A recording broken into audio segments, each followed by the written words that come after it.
So finally government budget and the economy के last topic पर हम आ पहुंचे हैं। आज के इस वीडियो के अंदर अपन बात करने वाले हैं बैलेंस्ड एंड अनबैलेंस्ड बजट की। So hello everyone, this is me Ayushi and I welcome you all to Scoreshala. जब अपन बात करते हैं बैलेंस की तो यहाँ पे हमें पता है कहीं ना कहीं हमारे दिमाग में ये चीज फिट है कि जिस भी वेरिएबल के बारे में अपन बात कर रहे हैं वो दोनों वेरिएबल्स बिल्कुल इक्विवेलेंट होंगे। और जब अपन बात करते हैं अनबैलेंस्ड की तो यहाँ पे वो जो वेरिएबल जिनको अपन यहाँ पे बैलेंस में काउंट करते हैं वो कहीं ना कहीं बैलेंस नहीं होते हैं, राइट। सो इस पूरे वीडियो के अंदर मैं आपको तीन तरीके की सिचुएशन समझाऊंगी। एक होगी आपकी बैलेंस बजट की सिचुएशन, ओके। पहली सिचुएशन होगी आपकी बैलेंस्ड, ठीक है। दूसरी होगी आपकी सरप्लस, तीसरी होगी आपकी deficit, okay. So balance budget, surplus budget and deficit budget, ठीक है। अब ये जो दोनों आते हैं ये आते हैं आपके अनबैलेंस्ड में, ऑलराइट। ये आते हैं आपके अनबैलेंस्ड में और ये बैलेंस तो है। तो हमने इस पूरे चैप्टर के अंदर जो पूरी अभी तक अपन ने जितने भी टॉपिक्स करे हैं तो हमारी जो कहानी है वो किसके इर्द गिर्द घूमी है, मतलब हमारे जो इस पूरी चैप्टर के अंदर, इस पूरी पिक्चर के अंदर जो हीरो और जो हीरोइन है वो कौन है, वो है रिसिप्ट और दूसरा एक्सपेंडिचर। इन्हीं दोनों कंपोनेंट्स के अराउंड हमने पूरे चैप्टर को समझा है, राइट। अब ये जो हीरो और ये जो हीरोइन है ये किसके हैं, ये हमारी गवर्नमेंट के, यानी कि गवर्नमेंट की रिसिप्ट यानी कि गवर्नमेंट की इनकम एंड गवर्नमेंट का खर्चा। सो रिसिप्ट एंड द एक्सपेंडिचर, इन दोनों कंपोनेंट्स को ही अपन ने बहुत डिटेल में समझा है, ठीक है। अब यहाँ पे उन्हीं का ही हम यूज लेंगे। तो गवर्नमेंट का जो बजट बैलेंस्ड होता है ये कौन से कंडीशन के अंदर होता है, जब गवर्नमेंट की जो रिसिप्ट होती है, okay, when receipt is equal to expenditure, okay. जितना गवर्नमेंट की इनकम है उतना ही गवर्नमेंट का खर्चा है। For example 100 is equals to 100। Clear? ये वाली सिचुएशन क्लियर हो गई। अब अपन बात करते हैं चलो तुम्हारी दूसरी सिचुएशन की। इसका नाम है सरप्लस बजट। सरप्लस बजट के अंदर क्या होता है, जो एक कंपोनेंट है वो ज्यादा है और एक कंपोनेंट थोड़ा कम है, क्योंकि अनबैलेंस्ड है तो बैलेंस नहीं है चीजें यहाँ पे। अब ज्यादा क्या है यहाँ पे, सो सरप्लस यानी कि भाई यहाँ पे गवर्नमेंट की जो रिसिप्ट है, यहाँ पे गवर्नमेंट की जो अर्न्ड इनकम है वो यहाँ पे ज्यादा है, ओके। सो इस सिचुएशन के अंदर क्या है बच्चों, जो गवर्नमेंट की रिसिप्ट है वो ज्यादा है किससे, एक्सपेंडिचर से। क्लियर? एग्जाम्पल भी यहाँ पे इसका देख लेते हैं अपन। सो सपोज करो गवर्नमेंट ने अर्न किए ₹100 और खर्चा सिर्फ कितने का हुआ, ₹80 का। तो ये जो सिचुएशन थी ये कौन सी सिचुएशन थी, ये सरप्लस की सिचुएशन थी गवर्नमेंट के, ठीक है। फिर अपन थर्ड टॉपिक के मतलब थर्ड बजट के बारे में बात करते हैं, विच इज डेफिसिट बजट। अब इसके अंदर क्या होगा, इसके अंदर भी क्योंकि अनबैलेंस्ड का है तो एक वेरिएबल या एक कंपोनेंट इसमें ज्यादा होगा और एक कम होगा, सेम इसी की तरह। तो यहाँ पे जस्ट इसका ऑपोजिट हो जाएगा। यहाँ पे गवर्नमेंट की जो इनकम है ना, गवर्नमेंट की जो इनकम है वो होगी कम और खर्चे होंगे यहाँ पे ज्यादा।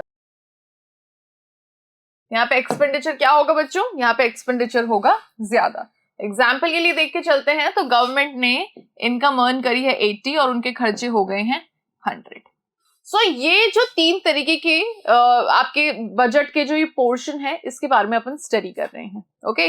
अब आपको लगेगा कि मैम हमने मेजरली तो सब तीनों को समझ ही लिया है, इससे आगे ज्यादा आगे और क्या समझना है पूरे वीडियो में, मतलब वीडियो खत्म तो नहीं, वीडियो अभी खत्म नहीं हुई है। हाँ, मैंने आपको एक्सप्लेनेशन नो डाउट यहाँ पे दे दिया है, लेकिन अभी भी ऐसी बहुत सी चीजें हैं जो कि आपको समझना जरूरी है। क्या है वो चीजें, सो यहाँ पे अपन बात करेंगे कुछ मेरिट्स की और कुछ डीमेरिट्स, ठीक है। कुछ डीमेरिट्स की और कुछ मेरिट्स के बारे में अपन यहाँ पे बात करेंगे। तीनों को उठाएंगे एक एक करके, तीनों के क्या क्या फायदे हैं और क्या क्या नुकसान है एक एक करके अपन समझेंगे। तो चलिए इसको अपन स्टार्ट करते हैं। So balanced budget. A balanced budget is that budget in which government receipts are equal to the government expenditure. जहां पे गवर्नमेंट की जो इनकम है वो किसके बराबर है, गवर्नमेंट के खर्चों के बराबर है। Alright, so government receipt is equals to government expenditure. अब इसके कुछ मेरिट्स हैं उसके बारे में अपन बात करते हैं। जब गवर्नमेंट का जो बजट होता है वो बिल्कुल बैलेंस होता है तो उसके फायदे क्या क्या होते हैं। Now here the government does not indulge in the wasteful expenditure. तो यहाँ पे गवर्नमेंट किसी भी तरीके का ऐसा खर्चा नहीं करती है जो कि वेस्टफुल है, ठीक है। जितनी उनकी इनकम थी उतनी इनकम उन्होंने अच्छी जगह पे एक्सपेंडिचर की अच्छी जगह पे खर्ची है, तो कहीं पे भी वेस्टफुल खर्चा नहीं हुआ है गवर्नमेंट का। Balance budget ensure financial stability, और अगर बजट बिल्कुल बैलेंस होता है तो एक तरीके से उस कंट्री की, है ना, जो फाइनेंशियल स्टेबिलिटी होती है वो देखने को मिलती है, जो बाकी जो कंट्रीज हैं उनको भी बहुत कुछ सीखने को मिलता है। It signals fiscal discipline in the economy, और कहीं ना कहीं फिस्कल डिसिप्लिन हमारी इकोनॉमी के अंदर शो होता है। However during the general depression, ठीक है, ऑफ 1930s के अंदर, मतलब इस एरिया के अंदर क्या हुआ था, एक डिप्रेशन चल रहा था। डिप्रेशन की सिचुएशन कौन सी होती है, जहां पे एग्रीगेट डिमांड जो होती है वो बहुत ही कम होती है, मतलब लोग डिमांड नहीं करते हैं। डिमांड क्यों नहीं करते हैं, क्योंकि उनके पास में इनकम नहीं होती है।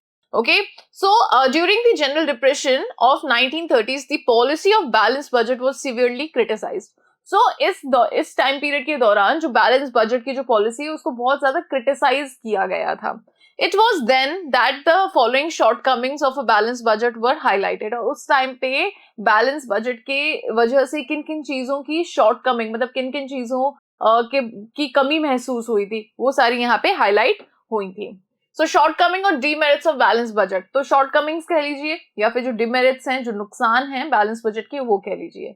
सो balance budget does not offer any solution to the problem of unemployment. जब बैलेंस बजट होगा तो बेरोजगारी, अनएम्प्लॉयमेंट के लिए किसी भी तरीके से कोई भी सोल्यूशन नहीं निकल के आ पाएगा, ठीक है। जब अनबैलेंस्ड सिचुएशन होगी इकोनॉमी के अंदर तो इन्फ्लेशन भी होगा, डिफ्लेशन भी होगा, ये जो दोनों रेट्स हैं, एग्रीगेट डिमांड, एग्रीगेट सप्लाई, ये दोनों फ्लक्चुएट भी होंगी। इससे अनएम्प्लॉयमेंट की प्रॉब्लम भी कहीं ना कहीं सॉल्व होगी, और हो सकता है अनएम्प्लॉयमेंट की प्रॉब्लम जनरेट भी हो। तो कोई चीज बिल्कुल स्टैटिक होने से बेटर है कि उसके अंदर फ्लक्चुएशन हो, तो बहुत से लोगों को काम मिल भी सकता है और नहीं भी मिल सकता है, ठीक है। तो अगर चीजें, मतलब ये प्रोबेबिलिटी हो ही ना कि बहुत से लोगों को काम मिल सकता है, नहीं मिल सकता, अगर ये प्रोबेबिलिटी हो ही ना और बिल्कुल ये हो जाए कि नहीं काम मिलेगा ही नहीं, तो मेरे को लगता है वो ज्यादा वर्स्ट सिचुएशन है, जहां पे ये डिक्लेयर हो गया कि नहीं बिल्कुल बैलेंस बजट है और ये अनएम्प्लॉयमेंट की जो प्रॉब्लम है ये इसी तरीके से चलती रहेगी। तो ये जो सिचुएशन है ये ज्यादा वर्स्ट होती है, ठीक है। तो अनएम्प्लॉयमेंट की जो प्रॉब्लम है उसका किसी भी तरीके से सोल्यूशन नहीं निकल के आ पाता in the this balance budget thing. So particularly when unemployment is linked with the lack of AD, क्योंकि हमें पता है जैसे ही अनएम्प्लॉयमेंट की जो प्रॉब्लम है वो जैसे ही इससे एग्रीगेट डिमांड की कमी से जोड़ी गई, it happened in most European countries during 1930s, जो कि हुआ था किसके अंदर, बहुत से यूरोपियन कंट्रीज के अंदर हुआ था in 1930s। Balance budget is not conducive to growth in less developed countries, ठीक है। सो देखो जो लेस डेवलप्ड कंट्रीज होते हैं वहां पे बैलेंस बजट से इतनी कोई ज्यादा ग्रोथ देखने को मिलती नहीं है। किक स्टार्ट, अब ये जो ग्रोथ का जो किक स्टार्ट है वो किसके थ्रू होता है, वो lots and lots of investment के थ्रू होता है, बैलेंस बजट से कुछ नहीं होता, ठीक है। जो लेस डेवलप कंट्रीज हैं अगर वहां पे बजट बैलेंस में भी तो उससे कोई बहुत ज्यादा वो कंट्री ग्रो नहीं कर पाएगी, ग्रो सिर्फ एक ही चीज से कर पाएगी, and that is investment. Okay, so kickstart of growth in these economies depends on the big push of investment expenditure by the government. This often leads to the deficit budget, ठीक है, जिसकी वजह से काफी बार गवर्नमेंट के budget में कमी आ जाती है, ठीक है। तो सिचुएशन ऐसी है, एक कैरेक्टर होता है देखो सारी फैमिली के अंदर, वो कैरेक्टर होता है बड़ा कंजूस, ठीक है, चाहे वो आपकी मतलब फूफा जी हो सकते हैं, चाहे कोई मामा जी हो सकते हैं, चाहे आप मौसा जी हो सकते हैं। तो वो जो एक कैरेक्टर होता है ना हर घर का जो फिक्स होता है, जो कि बहुत कंजूस होता है, जिनसे कभी भी पैसे नहीं निकलते, तो आप ये समझ के देखो, बस यहाँ पे उसी तरीके से देखो कि अगर इकोनॉमी लेस डेवलप्ड इकोनॉमी है और उस इकोनॉमी का जो बैलेंस मतलब जो बजट है वो बिल्कुल टाइट है, टाइट एज इन जितना जहां पे जितने पैसे की रिक्वायरमेंट है सिर्फ उतना ही निकालेंगे, बिल्कुल भी एक्स्ट्रा नहीं निकालेंगे, तो वहां पे ग्रोथ नहीं होगी, ठीक है। तो जैसे ये मौसा जी, मामा जी, जो चाचा जी, फूफा जी, जैसे ये लोग होते हैं ना जो बहुत कंजूस होते हैं, तो ये सिर्फ जहां पे जरूरत होती है सिर्फ वहां पे पैसे निकालते हैं, बाकी निकालते नहीं है। फिर इनकी इमेज क्या बनती है कि अरे हटो वो तो बहुत ही कंजूस हैं, उनसे तो कोई मतलब उम्मीद नहीं की जा सकती, ऐसी इमेज बनती है ना। तो सेम उसी तरीके से जो लेस डेवलप्ड इकोनॉमीज होती हैं, है ना, उसके अंदर क्या होता है, क्योंकि जो बजट है वो बिल्कुल बैलेंस है, तो उस चक्कर से किसी भी तरीके का इन्वेस्टमेंट एक्सपेक्ट नहीं कर सकती वो इकोनॉमीज, ठीक है। अब इन्वेस्टमेंट के लिए क्या करना होता है भाई, इन्वेस्टमेंट एक तरीके से प्रोड्यूसर्स यहाँ पे क्या कर रहे हैं, डिमांड क्रिएट कर रहा है, यहाँ पे खर्चा करना पड़ेगा, गवर्नमेंट भी इन्वेस्टमेंट करती है, ठीक है, अपन ने देखा है ना एग्रीगेट डिमांड के काफी सारे कंपोनेंट्स, इसमें अपन ने बात करी थी कंज्यूमर्स की, प्रोड्यूसर्स की, गवर्नमेंट की। सो गवर्नमेंट दोनों रोल यहाँ पे प्ले करती है, कंजम्पशन पर्पस का भी रोल प्ले करती है और साथ ही साथ इन्वेस्टमेंट भी करती है, राइट। तो अगर गवर्नमेंट अपने पैसों को ऐसे बिचू बिचू रखेगी, मतलब बिल्कुल पैसे किसी भी तरीके से मतलब खर्चा नहीं करेगी और अपना बिल्कुल बैलेंस करके चलेगी, तो उससे क्या ग्रोथ हो सकती है?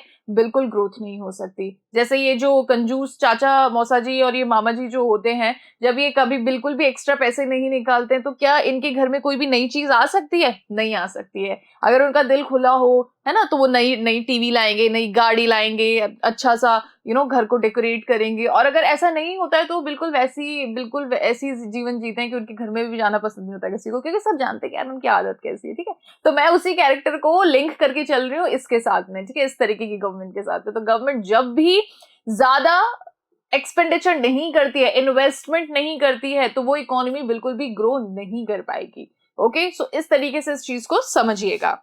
नाउ एक बार वापस इसको रीड करो। Kick start off the growth in these economies depends on the big push of investment expenditure by the government, this often leads to the deficit. अब इस एक्सपेंडिचर से, इस इन्वेस्टमेंट एक्सपेंडिचर से हो सकता है गवर्नमेंट के बजट में कमी हो जाए, लेकिन उस इकोनॉमी के अंदर ग्रोथ तो देखने को मिलेगी ना, सोनो लेटर, ठीक है। तो इस चीज को आपको इस तरीके से समझना है।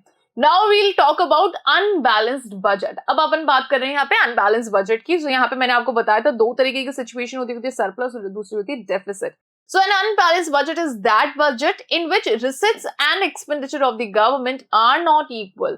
So unbalanced budget वो बजट होता है जहां पे गवर्नमेंट का रिसिप्ट और गवर्नमेंट का जो खर्चा है, यानी कि उनकी इनकम और उनका खर्चा बिल्कुल भी बैलेंस नहीं होते हैं, ठीक है। अब इसकी दो सिचुएशन होती है, एक एक करके दोनों को समझते हैं। पहली होती है सरप्लस बजट। तो सरप्लस बजट के अंदर क्या होता है, गवर्नमेंट की जो इनकम होती है ये ज्यादा होती है उनके एक्सपेंडिचर से। आप खुद अपने ऊपर लेके देखिए, जब आपकी इनकम ज्यादा होती है और आपका इतना खर्चा नहीं होता है, तो उसको आप क्या कहते हो, सरप्लस कहते हो, ठीक है। तो सेम उसी तरीके से गवर्नमेंट का भी जो बजट है, जब गवर्नमेंट इनकम ज्यादा अर्न करती है टैक्सेस के थ्रू, है ना, तो या किसी चीज के भी थ्रू, तो वो क्या होता है कि उस, और फिर जब उतना खर्च नहीं करती है, तो उस सिचुएशन को सरप्लस बजट के नाम से हम जानते हैं। Now it is estimated government receipts is greater then estimated government expenditure. Clear? चलिए, अब इसके भी कुछ फायदे और उसके भी कुछ नुकसान हैं। अब आप सोचोगे कि अच्छा ऐसी चीज हो, जब गवर्नमेंट की इनकम ज्यादा खर्चे करनी थी, तो इसके भी फायदे नुकसान होंगे? तो डेफिनेटली होंगे, फायदे तो होंगे, नुकसान भी होते हैं इस चीज के। क्या है नुकसान, ये जरा देखिए। So surplus budget when receipt is greater than expenditure, it is desired when the economy is battling inflation due to excess AD. Surplus budget plugs the inflationary gap by lowering the level of AD. AD is lowered on an account of, ये दो points अपन अभी देखेंगे। सो यहाँ पे ये जो 3 line मैंने पढ़ी है ना, इसको मैं आपको एक अच्छे तरीके से एक्सप्लेन करती हूँ, फिर वापस से अपन इन 3 लाइन को पढ़ेंगे, तब आपको अच्छे से समझ में आ जाएगा। ओके, सो यहाँ पे ये बोला गया है इन 3 लाइनों के अंदर कि सरप्लस बजट से क्या होगा। एक लाइन में लिख देती हूँ, सरप्लस बजट से क्या होगा, जो इन्फ्लेशन की जो प्रॉब्लम है, इन्फ्लेशन की प्रॉब्लम सॉल्व होगी। ये इसका क्या है, ये इसका फायदा है। कैसे होगी मैम, ये 3 लाइन तो आपने पढ़ दी, बस आप तो पढ़ के पढ़ा रहे हो, आपको इतना तो कोई पढ़ाना आता नहीं है, तो ये 3 लाइन तो आपने पढ़ दी, अब हम क्या समझें इस चीज से। और एक आपने लाइन हिंदी इंग्लिश में लिख दी, अब क्या बात है। तो मैं समझा रही हूँ, ठीक है, इस चीज को मैं अच्छे से आप लोगों को समझा देती हूँ। सो देखो क्या है, यहाँ पे अपन बात कर रहे हैं सरप्लस बजट के फायदे की। और पहला फायदा ये है कि इससे इन्फ्लेशन की जो सिचुएशन है, इन्फ्लेशन की जो प्रॉब्लम है, वो करेक्ट होती है। किस तरीके से होती है करेक्ट, हम ये मान के चल रहे हैं यहाँ पे कि सरप्लस बजट के अंदर क्या होता है, गवर्नमेंट की रिसिप्ट ज्यादा होती है गवर्नमेंट के एक्सपेंडिचर से। और गवर्नमेंट की इनकम कहां से जनरेट होती है, गवर्नमेंट की इनकम जनरेट होती है मैम टैक्सेस से। टैक्स नॉन टैक्स पढ़ा है हमने, टैक्सेस से जनरेट होती है, ठीक है। अब जो पब्लिक होती है, जब वो टैक्सेस ज्यादा दे दे, है ना, जब पब्लिक टैक्सेस ज्यादा दे दे तो डिस्पोजेबल इनकम उनकी कम हो जाएगी, ठीक है। तो जब टैक्सेस बढ़ते हैं तो क्या होता है, जो डिस्पोजेबल इनकम होती है, वो क्या हो जाती है, वो कम हो जाती है। अब डिस्पोजेबल इनकम जब कम हो जाएगी तो इकोनॉमी के अंदर सब लोग क्या करेंगे कि जो अपना डिमांड है वो कम कर देंगे। अब यहां पे हम ये कह रहे हैं कि इन्फ्लेशन जो है उसकी प्रॉब्लम हम सॉल्व कर रहे हैं। इन्फ्लेशन के अंदर क्या होता है, एग्रीगेट डिमांड होती है ज्यादा एग्रीगेट सप्लाई से। एग्रीगेट डिमांड के कौन कौन से कॉन्सेप्ट वो हैं, कंपोनेंट्स हैं, तो C प्लस आई प्लस जी प्लस एक्स माइनस एम, ये कंपोनेंट्स हैं। ये वो सारी चीजें हैं जो अपन ऑलरेडी पढ़ चुके हैं, ठीक है। तो इसके अंदर आप बिल्कुल भी ऐसे रुक के एकदम एक बार सोचने की जरूरत नहीं है, सब अपन बहुत अच्छे से समझ चुके हैं, ठीक है। तो इन्फ्लेशन कब होता है इकोनॉमी के अंदर, जब एग्रीगेट डिमांड ज्यादा होती है एग्रीगेट सप्लाई से, ठीक है। अब यहां से कनेक्ट करो, तो यहाँ पे दो सिचुएशन चल रही है, एक है ये वाली सिचुएशन और एक है वो वाली सिचुएशन। अब अपन इन दोनों को इंटरलिंक करेंगे, ठीक है। तो हो क्या रहा है कि गवर्नमेंट की जो इनकम है वो ज्यादा है। कैसे ज्यादा है, क्योंकि इनको टैक्सेस ज्यादा मिल रहे हैं। जब टैक्सेस ज्यादा मिलेंगे तो डिस्पोजेबल इनकम जो है वो कम हो जाएगी, और डिस्पोजेबल इनकम के कम होने का मतलब क्या है कि चाहे कंज्यूमर हो कंजम्पशन पर्पस के लिए, चाहे इन्वेस्टमेंट पर्पस के लिए, चाहे गवर्नमेंट के एक्सपेंडिचर पर्पस के लिए, सब लोग जो ये डिमांड क्रिएट कर रहे हैं वो एग्रीगेट डिमांड यहाँ पे क्या हो जाएगी, कम हो जाएगी। और धीरे धीरे एग्रीगेट डिमांड कम होते होते होते होते जो ये इन्फ्लेशन की प्रॉब्लम है वो वापस से ठीक हो जाएगी। कुछ आया समझ में? दो चीजें मैंने यहाँ पे आपको बताई थी। पहले ये बताई थी, एक तरफ मैंने ये बताई थी कि सरप्लस बजट के अंदर क्या है, गवर्नमेंट के रिसिप्ट ज्यादा है और उनकी एक्सपेंडिचर कम है। अब रिसिप्ट ज्यादा क्यों है, क्योंकि लोग पब्लिक जो है वो टैक्सेस ज्यादा पे कर रहे हैं। जब टैक्सेस ज्यादा पे कर रहे हैं तो उनके पास में खर्चा करने के लिए जो इनकम है वो कम बच गई, और जैसे इकोनॉमी में डिस्पोजेबल इनकम कम हो जाएगी तो एग्रीगेट डिमांड अपने आप क्या हो जाएगी, कम हो जाएगी, और इससे इन्फ्लेशन की जो प्रॉब्लम है वो सॉल्व हो जाएगी, ठीक है। तो ये आपका पूरा मैंने आपको समझा दिया। अब अपन क्या करेंगे, दोबारा से ये 3 लाइन पढ़ेंगे। Surplus budget when receipt is greater than expenditure is desired when the economy, surplus budget is desired when the economy is battling inflation due to excess AD. Economy के अंदर किस चीज की लड़ाई है, इन्फ्लेशन की लड़ाई है। इन्फ्लेशन किससे बढ़ रहा है, एग्रीगेट डिमांड से बढ़ रहा है। So surplus budget plugs the inflationary gap by lowering the level of AD. Surplus budget से क्या होगा, सरप्लस बजट से इन्फ्लेशनरी गैप जो है वो धीरे धीरे कम होगा। कैसे कि एग्रीगेट डिमांड जो है वो धीरे धीरे कम होगी। समझ रहे हो? यहां पे हमने बात करी है कि हमारी जो रिसिप्ट है वो ज्यादा है, ठीक है। सरप्लस बजट के अंदर रिसिप्ट ज्यादा है। रिसिप्ट ज्यादा क्यों है, क्योंकि टैक्सेस ज्यादा पे कर रहे हैं। टैक्सेस ज्यादा पे करने का मतलब क्या है कि डिस्पोजेबल इनकम कम है, और डिस्पोजेबल इनकम कम होने का मतलब क्या है कि एग्रीगेट डिमांड कम हो रही है। तो कुल मिलाकर के सरप्लस बजट से इन्फ्लेशनरी गैप जो होता है वो धीरे धीरे कम होता है। Okay, surplus budget plugs the inflationary gap by lowering the level of AD. AD is lowered on an account. अब एडी जो एग्रीगेट डिमांड है वो किस तरीके से लो हुआ है, rise in revenue collection by the government.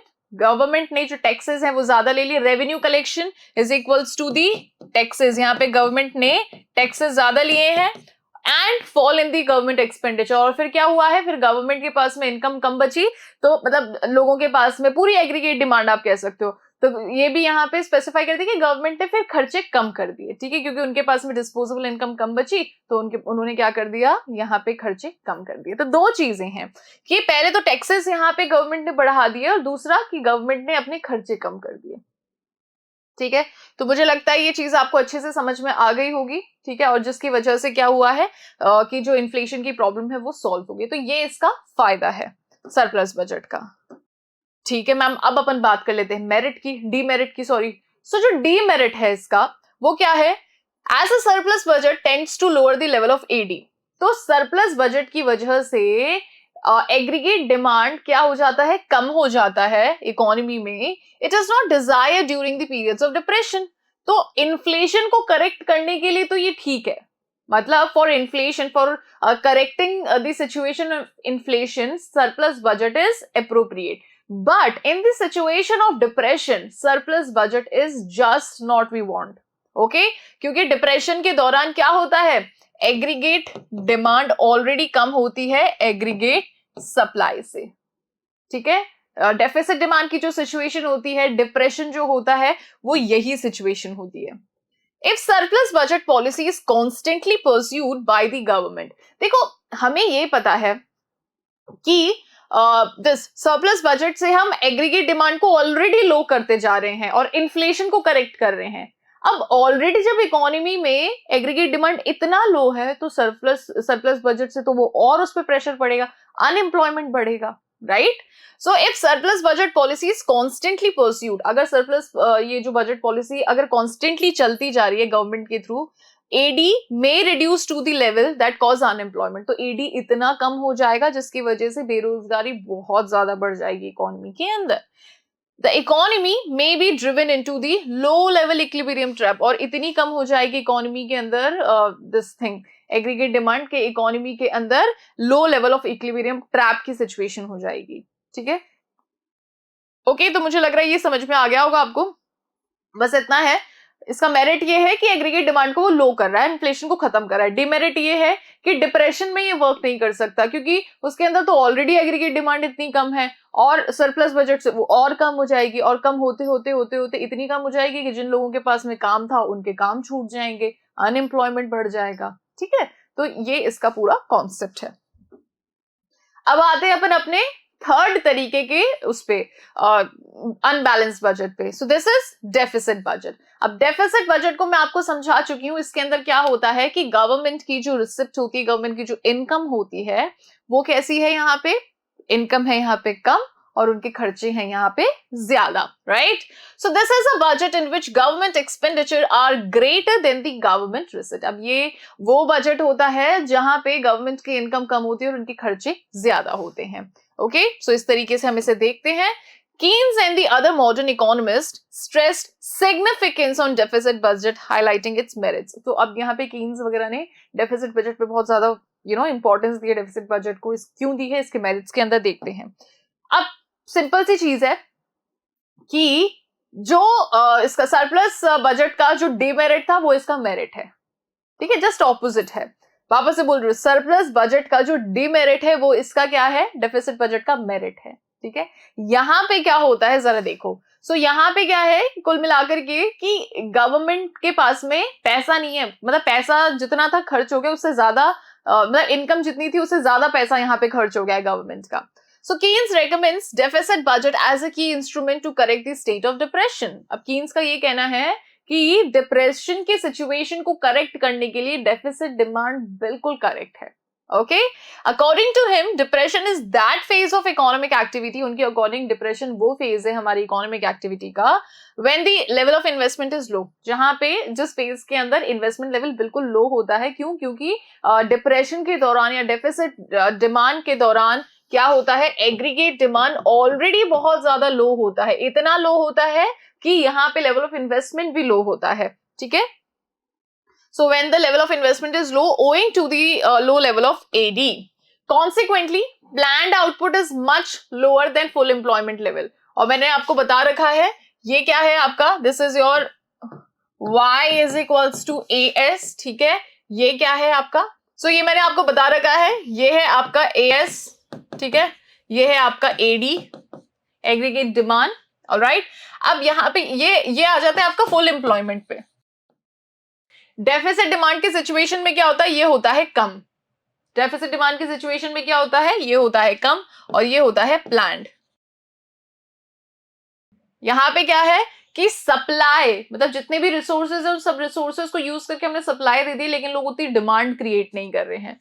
So the planned output is much lower than the full employment level of output, unemployment becomes a national problem. तो यहाँ पे क्या प्रॉब्लम क्रिएट होती है, अनएम्प्लॉयमेंट वाली जो प्रॉब्लम है वो बहुत ज्यादा क्रिएट होती है। क्यों क्रिएट होती है, क्योंकि अब भाई नेक्स्ट उसके अंदर तो क्या करते हैं, प्रोड्यूसर्स को पता है कि इतनी डिमांड ही नहीं है, तो वो बहुत से लोगों को क्या कर देते हैं, काम से निकाल देते हैं, क्योंकि उन्हें पता है कि उन्हें इतना नेक्स्ट साइकिल के लिए उतना इनको प्रोड्यूस करना ही नहीं है। So what do they do is कि वो बहुत से लोगों को जॉब से निकाल देते हैं, क्योंकि अब प्रोडक्शन उनको कम करना है। क्यों कम करना है, क्योंकि एग्रीगेट डिमांड अब यहाँ पे कम है। So deficit budget raises the level of AD in two ways। अब डेफिसिट बजट के अंदर जो अपनी एग्रीगेट डिमांड है वो दो तरीके से बढ़ सकती है। किस किस तरीके से बढ़ सकती है, सो directly by way of high government expenditure. तो डायरेक्टली एग्रीगेट डिमांड बढ़ानी है तो कंपोनेंट्स देख लो। अब कंपोनेंट्स के अंदर क्या है, हमारी गवर्नमेंट भी आती है, तो अगर गवर्नमेंट अपने खर्चे बढ़ा दे तो एग्रीगेट डिमांड बढ़ जाएगी। Indirectly by inducing greater investment and consumption, या फिर हमें पता है C प्लस आई प्लस जी प्लस एक्स माइनस एम, ये सारे इसके क्या हैं, कंपोनेंट्स हैं। सो या तो गवर्नमेंट अपना एक्सपेंडिचर बढ़ा दे या फिर कंजम्पशन और इन्वेस्टमेंट के पर्पज से ये लोग जो हैं ये भी अपना एक्सपेंडिचर बढ़ा दें। So indirectly by inducing greater investment और consumption expenditure by the people. So इस तरीके से क्या हो सकता है, एग्रीगेट डिमांड को हम बढ़ा सकते हैं। तो पहली जो प्रॉब्लम हम यहाँ पे कोट कर रहे हैं वो ये है, कुल मिलाकर के जो नटशेल में हम बात कर रहे हैं और इसके डेफिसिट सरप्लस की, वो ये है कि डेफिसिट सरप्लस के अंदर इकोनॉमी में जो है वो डिप्रेशन की सिचुएशन होती है, एग्रीगेट डिमांड ऑलरेडी लो होता है, तो ज्यादा से ज्यादा क्या हो रहा है यहाँ पे, अनएम्प्लॉयमेंट की सिचुएशन है। अब अनएम्प्लॉयमेंट की सिचुएशन है तो एडी को बढ़ाने के दो तरीके हैं, या तो गवर्नमेंट अपना एक्सपेंडिचर बढ़ा दे या फिर प्रोड्यूसर्स और जो कंजम्पशन पर्पस के जो हाउस होल्ड है वो अपना इंडायरेक्टली अपने एक्सपेंडिचर को बढ़ा दें।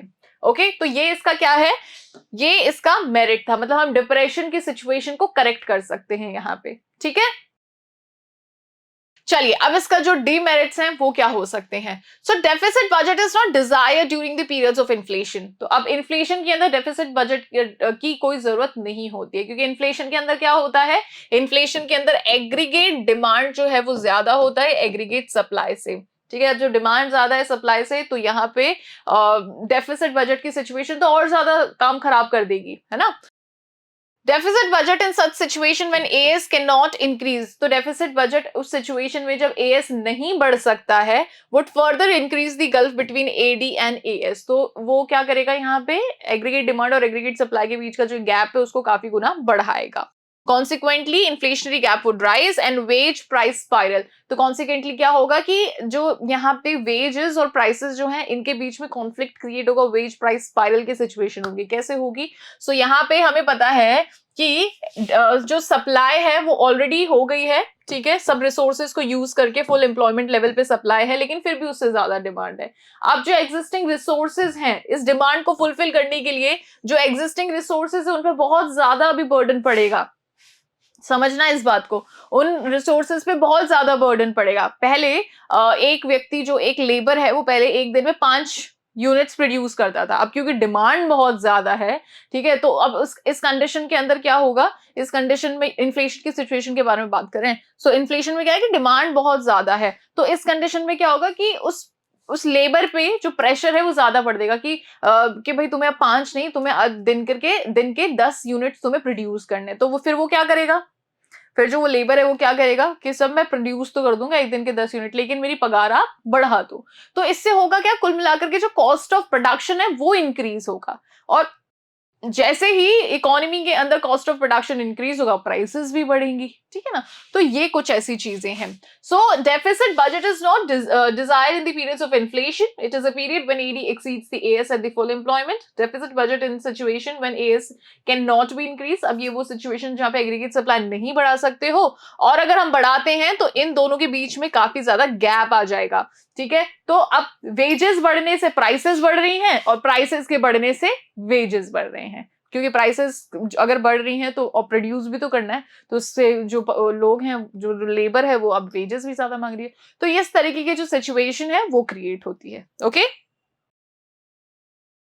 चलिए अब यहाँ पे ये तीनों तरीके के जो आपके बजट हैं वो अपन कंप्लीट कर चुके हैं। बैलेंस बजट, अनबैलेंस में अपन ने सरप्लस के बारे में बात करी और डेफिसिट के बारे में बात करी। अब देखो इसके जो मेरिट्स और डीमेरिट्स हैं, हो सकता है ये थोड़ा सा आपको कंफ्यूज करें, लेकिन एक एक को अच्छे से समझना, अच्छे से समझोगे कैसे, जब उसको आप अच्छे से थोरली उसको रीड करोगे और जैसा मैंने आपको समझाया उस तरीके से उसको रिलेट करते हुए चलना, तभी आप समझ पाओगे। फिर अपनी लैंग्वेज में उसको नोट डाउन करोगे तो you are good to go. Alright, इसके अलावा अगर आपको इस पूरे वीडियो में कहीं पे भी कोई डाउट है तो आप मुझसे कमेंट सेक्शन में पूछ सकते हो। अगर वीडियो अच्छा लगा है तो वीडियो को लाइक करना, चैनल को सब्सक्राइब करना और इस वीडियो को शेयर कीजिएगा। Thank you so much.